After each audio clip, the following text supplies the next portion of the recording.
C'était une expédition qui était de 6671 km, donc c'est du Burundi jusqu'en Égypte. Il y a eu beaucoup de moments auxquels je ne m'y attendais pas, c'était vraiment des choses imprévues, mais voilà, il faut faire avec. Il y a eu 6000 km qui ont été parcourus, que ce soit dans la totalité, avec des véhicules, l'avion ou à pied. Mais il y a quand même un bon plus ou moins 3000 km à pied sur 4 mois et demi. Pouvoir enfin rencontrer les ONG, parce que je les ai quasi toutes rencontrées sur le chemin. La plupart des enfants en fait, qui sont dans ces ONG sont des orphelins.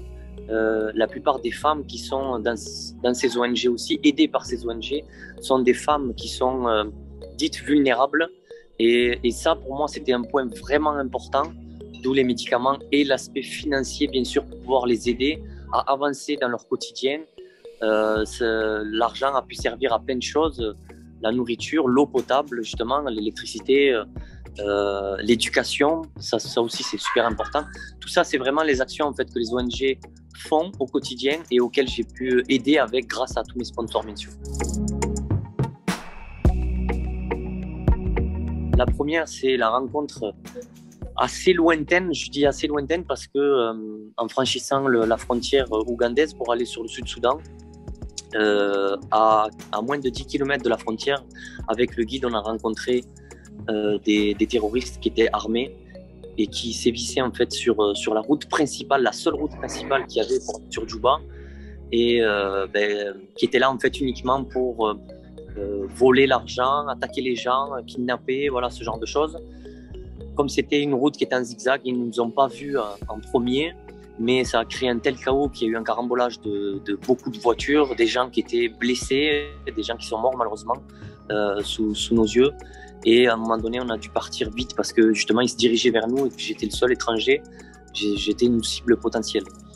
Et la deuxième anecdote, c'est justement en Égypte, voilà, comme le gros buzz qu'il y a eu autour de ce qui s'est passé, c'est que j'ai été arrêté, j'ai été détenu dans mon hôtel pendant 15 jours, jusqu'après libération, mais tout ça dans une incompréhension totale. Et si ça a duré aussi longtemps, c'est aussi parce qu'il y a eu une absence et un silence en fait, de l'ambassade et du consulat français au Caire, qui ne répondaient pas aux appels, les miens, de toutes les personnes qui ont partagé et voulu m'aider, et bien sûr du ministère égyptien. Et c'est ce qui a malgré moi et malgré eux, je parle des Égyptiens, a fait durer les choses, puisque un silence, je le donne à tout le monde, quelqu'un qui ne répond pas, on peut se poser des questions sur la personne qui est en face de vous. Sur tout le long en fait, de l'expédition, j'ai bien vu qu'il y avait des pays, sans méchanceté, bien évidemment, je tiens à le dire, qui sont restés encore dans 1950 ou 1960. Je parle du Sud-Soudan et du Soudan. Les autres pays étaient un peu plus développés, mais, mais l'Égypte, c'est vraiment mitigé. On sent bien la différence entre le Sud et le Nord. Le Sud est vraiment encore dans l'aspect paysan, l'aspect vraiment sous-développé.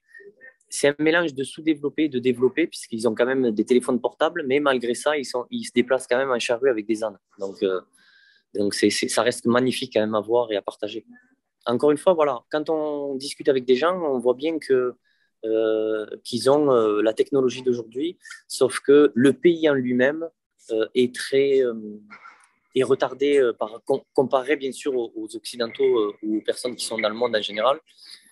Ils ont plein de choses en retard au niveau technologie ou au niveau juste, je vous donne un exemple, dans une cuisine, aujourd'hui on peut avoir une machine qui va découper une pomme de terre pour aller la manger et la faire en frites.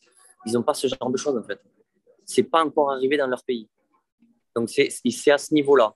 Après, ils ont tout le monde a les téléphones, tout le monde a Internet et l'utilise. Donc il y a vraiment en fait deux poids deux mesures sur beaucoup de choses. je le savais et tout le monde le sait dans le monde que voilà, on appuie sur un mitigeur et qu'on a envie d'utiliser de l'eau, ben, quand on ne l'utilise plus, il faut vraiment éteindre parce que l'eau, c'est la vie, sincèrement. Et je pense que faut vraiment mettre le point dessus sur tout le monde. Sans ça, il n'y aurait pas de vie sur Terre, hein. Ça, c'est une réalité. Et ce genre de choses, c'est vrai que moi, je le savais, les gens le savent aussi, mais je pense faut continuer à essayer de réveiller ou d'éveiller les consciences.